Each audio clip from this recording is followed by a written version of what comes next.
kembali lagi bersama dengan saya. Perkenalkan, nama saya Susan Krisdianti Simanjuntak dengan NPM A1D021026, kelas A dari Prodi Pendidikan Biologi. Dengan dosen pengampu Bapak Dr. Muhammad Kristiawan MPD. Di sini saya akan membahas tugas pertemuan keempat, yaitu 1. Unsur-unsur manajemen, 2. Fungsi-fungsi manajemen, 3. Pendekatan dalam manajemen pendidikan. Yang pertama, unsur-unsur manajemen. Ada 6 unsur dalam manajemen, yaitu man, methods, mechanism, money, material, dan market. Yang pertama, man atau manusia. Unsur manajemen yang paling penting dalam mencapai tujuan perusahaan adalah sumber daya manusia. Dilansir dari Ensiklopedia Britannica, man mengacu pada unsur manusia dalam sistem operasi, sehingga manajemen manusia adalah salah satu tanggung jawab yang penting. Kedua, methods atau metode. Methods atau metode adalah unsur manajemen yang diperlukan untuk mengatur prosedur maupun standar operasional berjalannya suatu kegiatan. Metode kegiatan ataupun usaha harus dibuat sebaik dan seefektif mungkin untuk menghasilkan kerja yang bagus. 3. Mekanis atau mesin. Mekanis atau mesin adalah unsur manajemen yang berupa barang. Mesin dapat berupa peralatan logistik maupun teknologi yang dibutuhkan dalam suatu kegiatan. Keempat, materials atau bahan. Materials atau bahan adalah unsur manajemen berupa bahan baku yang dibutuhkan dalam suatu kegiatan. Pemilihan bahan baku hingga penggunaannya harus dilakukan sebaik dan seefektif mungkin, sehingga tidak ada bahan yang terbuang sia-sia. 5. Money atau uang. Money atau uang merupakan unsur yang mendasari semua kegiatan. Uang harus dikelola dengan bijak dan efisien. Penganggaran serta penggunaan uang harus diatur dengan cermat, bijaksana, efisien, dan dapat dipertanggungjawabkan. 6. Market atau pasar. Market atau pasar adalah unsur selanjutnya dari manajemen, terutama untuk bisnis atau usaha. Dilansir dari Economy Discussions, unsur pasar adalah perencanaan, pengorganisasian, pengendalian, penerapan program kebijakan, strategi, dan teknik pemasaran untuk menciptakan permintaan akan penawaran produk atau jasa. 2. Fungsi-fungsi manajemen. 1. Planning. Planning atau proses perencanaan dalam fungsi manajemen adalah tentang bagaimana perusahaan menetapkan tujuan lengkap dengan cara dan strategi untuk mencapainya. Dalam fungsi perencanaan, manajer perlu mengkaji dan mengevaluasi berbagai kemungkinan rencana alternatif sebelum memutuskan suatu tindakan perencanaan.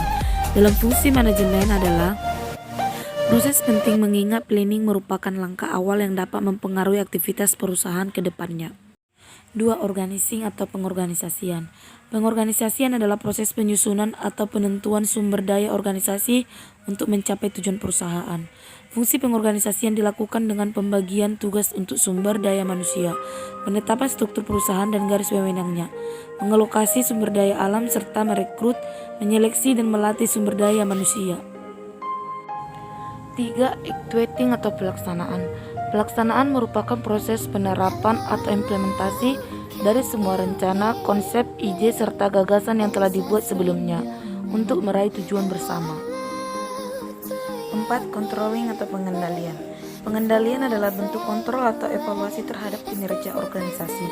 Hal ini dilakukan untuk memastikan jika apa yang telah direncanakan, disusun, serta dijalankan sudah sesuai dengan apa yang telah dirancang sebelumnya.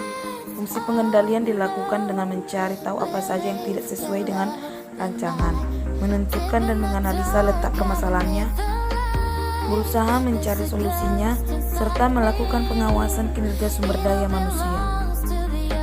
3. Pendekatan dalam manajemen pendidikan. 1. Pendekatan permintaan masyarakat. Pendekatan permintaan masyarakat adalah suatu pendekatan yang bersifat tradisional dalam pengembangan pendidikan.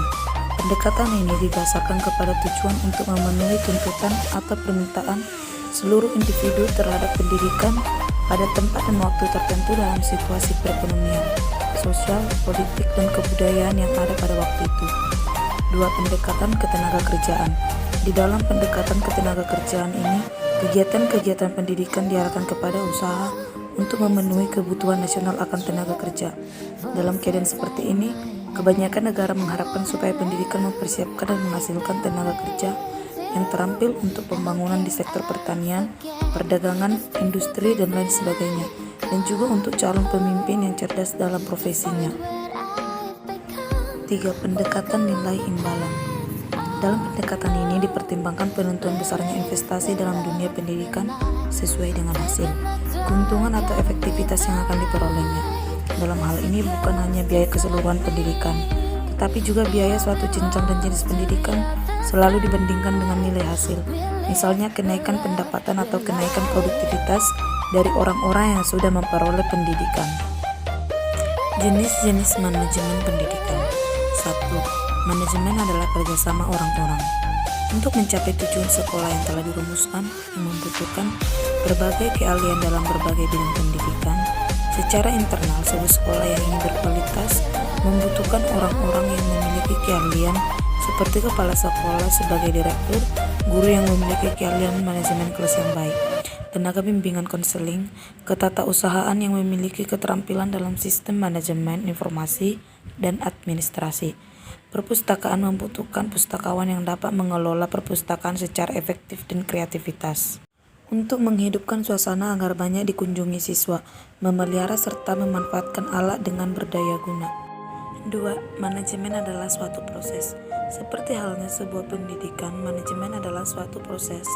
Pendekatan ini menekankan perilaku sebagaimana fungsi manajemen itu sendiri, yaitu proses planning, organizing, staffing, direction, coordinating, reporting, dan decision. 3. Manajemen sebagai sebuah sistem.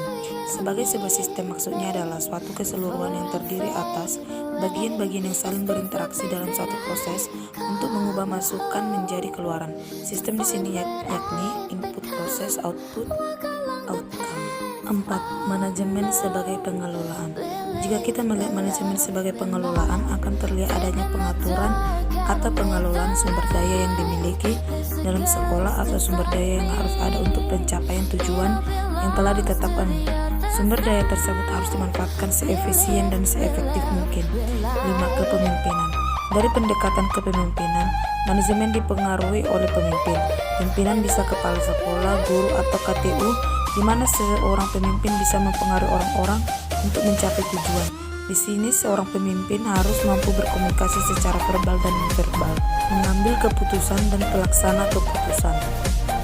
Sekian dengan materi yang saya bawakan. Terima kasih.